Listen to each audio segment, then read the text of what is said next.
আমি বলতে চাই, এই বাংলাদেশ 54টি বছর হয়ে স্বাধীন হয়েছে, কিন্তু আমরা সাধারণ মানুষ আসলে বাস্তবিক পক্ষে কোনো রাষ্ট্রীয়ভাবে কোনো উপকার, কোনো অধিকার আমরা নিশ্চিত করতে পারিনি। জামাত ইসলামী বাংলাদেশ এমন একটি সংগঠন, এমন একটি রাজনৈতিক দল, এমন একটি ইসলামিক দল যেখানে তারা মানুষের মৌলিক অধিকারগুলিকে নিশ্চিত করতে চায়। আমরা অদূর ভবিষ্যতে আগামী 12 তারিখে যে নির্বাচন অনুষ্ঠিত হবে, সেই নির্বাচনে জনগণের রায় নিয়ে ইসলামী আইন প্রতিষ্ঠা করব ইনশাআল্লাহ।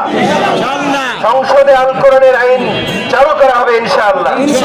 সম্মানিত উপস্থিতি, তাই আমি বলতে চাই, আপনারা স্বতঃস্ফূর্তভাবে অংশগ্রহণ করবেন। আগামী 12 তারিখে আমরা সবাই মিলে ইনশাআল্লাহ কেন্দ্রে যাব, প্রত্যেকটি কেন্দ্রে যাব এবং ভোট প্রদান করব।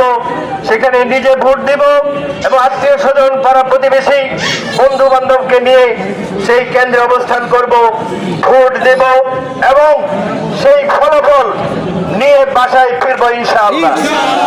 ফলাফল না নিয়ে আমরা বাসায় ফিরবো না। আমরা কোনো রক্তচক্ষুকে ভয় পাই না।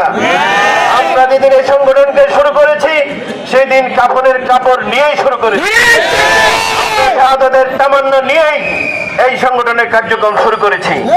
সুতরাং আমাদেরকে ভয় দেখিয়ে লাভ নেই, আমাদেরকে কোনো ভয় দেখিয়ে, কোনো রক্তচক্ষু দেখিয়ে কোনো লাভ নেই। এমন পৃথিবীর এমন কোনো শক্তি নেই যে জামাত ইসলামীকে ভয় দেখিয়ে দূরে সরাতে পারে।